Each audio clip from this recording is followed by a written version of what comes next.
வந்தப்ப மக்கள்லாம் சுவாமி கிட்ட முறையிட்டு சுவாமி நந்திகேஸ்வரர் உத்தரவிட்டு அந்த ஜலத்தை உரிய சொல்வார். அதுக்காக நந்தி திரும்பி நின்று அந்த ஜலத்தை உறிஞ்சி ஊர் மக்களையும் காப்பாத்தினார். பிரளயத்திலிருந்து காத்ததுனால சுவாமி பேரு பிரளயகாலீஸ்வரர். நந்தியை தான் இங்க வாசல பார்த்துருக்கு. அம்பாள் பேரு ஆமோதனாம்பிகைன்னு பேரு. தமிழ்ல அழகிய காதலி அம்மன் அப்படின்னு பேரு. அம்பாள் அழகா இருப்பாங்கன்னா அந்த பேரு. இந்த கஷேத்திரத்துக்கு பேரு பெண்ணாகடம் பேரு. தேவேந்திரன் சிவ பூஜை பண்றதுக்கு மலர்கள் தேவைப்பட்டது. பூலோகத்துல போயிட்டு பெரிஷ்டு வாங்கன்னு சொல்லி தேவக்கண்ணி அனுப்புவாங்க. தேவக்கண்ணி எல்லா ஊருக்கும் போயிட்டு இங்க பெண்ணாடத்துக்கு வருவாங்க. இந்த கோயிலோட சிறப்பு என்னன்னா, கோயிலை சுத்தி நந்தவனம், இங்க இல்லாத பூக்களே கிடையாது. எல்லா விதமான பூக்களும் இங்க கிடைச்சுதான். தேவக்கண்ணி பூ பறிச்சுட்டு போகும்போது சுவாமியை பார்த்துட்டு பூஜை பண்ணிட்டே இருந்துருவாங்க. தான் எதுக்கு வந்தோன்றது மறந்துடுவாங்க. தேவக்கண்ணி வரலன்னு காமதேனு அனுப்புவார் இந்திரன். காமதேனு சுவாமியை பார்த்துட்டு தானாவே பால் சுரந்து அபிஷேகம் பண்ணிட்டு அப்படியே நின்றோம். காமதேனு வரலன்னு தான் ஐராவதம், யானை பேரு ஐராவதம் பேரு. வெள்ளை யானை அனுப்புவாரு. யானையும் சுவாமியை பார்த்துட்டு நிழல் கொடுத்து அப்படியே நின்றோம். யாருமே வரலன்னு தேவேந்திரனே வருவார். அதுல தேவகண்ணி ஃபர்ஸ்ட் வந்ததுனால பெண், ஆனா பசு, கடம்னா யானை, அதான் பெண்ணாகடம் வந்தது. யானை தூங்காம நிழல் கொடுத்ததுனால தூங்கானை மாடம் அப்படின்ற பேரு உண்டு. சுத்தி வரும்போது பாத்தீங்கன்னாக்க தெரியும், மூலவர் விமானம், கஜபிருஷ்ட விமானம் பேரு. இந்த விமானத்துக்கு கஜபிருஷ்ட விமானம். கஜம்னா யானை, பிருஷ்டனா பின்பாகம். யானையோட பின்பாகம் மாரி இருக்கும் அந்த கோபுரத்தோட அமைப்பு. இதே மாதிரி நிறைய ஊர்ல இருக்கு. இங்க என்ன சிறப்புனா, 3 பக்கம் ஜன்னல், இது ஒரு பொது வழி. 4 வழியா பார்க்கலாம். இங்க மட்டும்தான் எல்லா இடத்துலயும் ஃபுல்லா மூடி இருக்கும். அதே மாதிரி இங்க துவாரபாலர் பாத்தீங்கன்னாக்கா ஒருத்தர் பார்த்துருப்பாங்க. எல்லா ஊர்லயும் வெளியில பார்த்துருப்பாங்க. இங்க சுவாமிகிட்ட விண்ணப்பம் பிரார்த்தனை வைக்கும் போது துவாரபாலர்கிட்டயும் அனுமதி வாங்கிட்டு சுவாமிகிட்ட வைக்கணுன்றதை எடுத்து காட்டுறதுக்காக இருந்தது. அதே மாதிரி இங்க நாவுக்கரசர் ஞானசம்பந்தர் பாடல் பெற்ற ஸ்தலம்.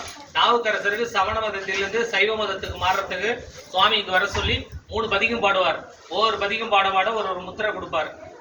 விபூதி பட்ட சூளம் ரிஷபம் எல்லாம் சுவாமி நாவுக்கரசருக்கு கொடுத்த இடம் இங்க. அதே மாதிரி பாத்தீங்கன்னாக்க கேட்டநெற்று பரிகார ஸ்தலம், தலவிருட்சம், செண்பக மரம். அது 63 நாயன்மார்ல கலிகம்பர் பிறந்த ஊரு, சந்தானக்குறவர்ல மெய்காண்டார் பிறந்த ஊரு, மறைஞான சம்பந்தர் வாழ்ந்த ஊரு. பக்கத்து தெருவில் தான் பிறந்தார் கலிகம்பர். செல்வந்தர் வர அடியாருக்கு பாத பூஜை பண்ணி அமுது படைச்சி அனுப்புறது அவரோட வழக்கம். இது டெய்லி செஞ்சுட்டு இருக்கும்போது தான் வீட்டுல வேலை செய்த ஒருவர் வேலை வேணான்ட்டு வெளில போயிடுவார். போயிட்டு கொஞ்ச நாள் கழிச்சு அடியாரா வருவார். அடியாரா வரும்போது அதே மாதிரி அதை பாத பூஜை பண்ணும்போது அவங்க கலிகம்பரோட மனைவி தான் வீட்டுல வேலை செய்தவராச்சே, இவர் பண்ணலாமான்னு மனசுக்குள்ளே நினைப்பாங்க. தண்ணி ஸ்லோவா விடாங்க. அதை கண்டுபிடிச்சி கலிகம்பர் இதெல்லாம் நினைக்க கூடாதுன்னு அம்மையார் கையை வெட்டிடுவார். அப்புறமா சுவாமி கிட்ட பிரார்த்தனை பண்ணி அந்த அம்மையாருக்கு கை திருப்பி கிடைக்கும். அதனால சுவாமிக்கு கை வழங்கீசர் அப்படின்னு ஒரு பேரு உண்டு. உடம்பு கை கால் வலி எல்லாம் இருந்தா சுவாமி கிட்ட பிரார்த்தனை பண்ணா சரியாயிடும்ன்றது அந்த காலத்திலே உள்ள ஐதீகம்.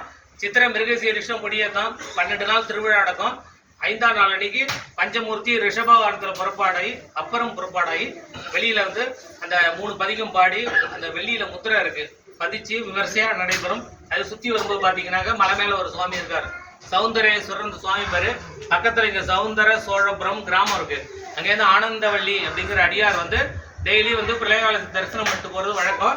நடுத்துல வெள்ளாறுன்னு ஒரு ஆறு உண்டு. ஒரு நாள் மழை பெஞ்சு ஆறு ஃபுல்லா ஜலம் ஓடும். அவங்க ஆத்த கடந்து தரிசனம் பண்ண முடியாது. அதனால ஆத்துக்கு அந்த சைடு இருந்தே மன உருகி வேண்டுவாங்க, டெய்லியும் தரிசனம் பண்ண முடியலையதும் சுவாமி மலை மேல இருந்து காட்சி தருவார். அவங்க அந்த ஆத்துக்கு அந்த சைடு இருந்தே தரிசனம் பண்ணிப்பாங்க. அந்த தரிசனம் பண்ண இடம் சௌந்தர சோழபுரம். சுவாமி பேரு அது கொண்டே சௌந்தரேஸ்வரர் அப்படின்னு சுவாமிக்கு அந்த பேரு கொண்டே ஊரை கொண்டே பேரும் வந்துடும். அதே மாதிரி இங்க என்ன பஞ்சமிக்கு விசேஷம்னா, பஞ்சமி அன்னைக்கு சுவாமிக்கு அபிஷேகம் சகஸ்ரநாமம் பண்ணி பிரார்த்தனை பண்ணிட்டா அந்த பிரார்த்தனை கூடிய விரை சீக்கிரம் நிறைவேறுன்றது அந்த காலத்துல உள்ள ஐதீகம்.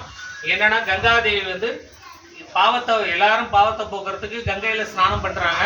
நான் எங்க போய் போக்குறது அப்படின்னு பரமேஸ்வரன்ட்ட கேட்பாங்க. சுவாமி சொல்லுவார், 12 வருஷத்துக்கு ஒரு வாட்டி வர மாமாங்க குளத்துல போய் குளிங்க அப்படின்பாங்க. அப்புறம் மாமாங்க குளம் கேட்குமா, கங்கையை என்கிட்ட ஸ்நானம் பண்ணா நான் எங்க போய் பாவத்தை போக்குறது அப்படின்றதும். கடந்தையில உள்ள பார்வதி தீர்த்தம், கடந்தைனா பெண்ணாடம், இந்த ஊர் தான். இங்க உள்ள பார்வதி தீர்த்தத்துல குளிச்சா சரியாயிடும்ன்றவர். அதுக்கப்புறம் கதை வராது. அதனால அவ்வளவு மகத்துவம் வாய்ந்தது கடந்தை பெண்ணாடம். அந்த பார்வதி தீர்த்தம்லாம் இருக்கு. ஸ்நானம் பண்ணிட்டு சுவாமிக்கு அபிஷேகம் சகஸ்ரநாமம் பண்ணி செஞ்சா எல்லா வேண்டுதலும் சிறப்பாக நடைபெறும்ன்றது அந்த காலத்திலே உள்ள ஐதீகம். அதனால நாங்க மந்திரம் பாதி இருந்தாலும் நீங்க பிரார்த்தனை பண்றது பாதி உண்டு. அதனால பேசாம பிரார்த்தனை பண்ணுங்க. இந்த சகஸ்ரநாமம் படிக்கிறோம்.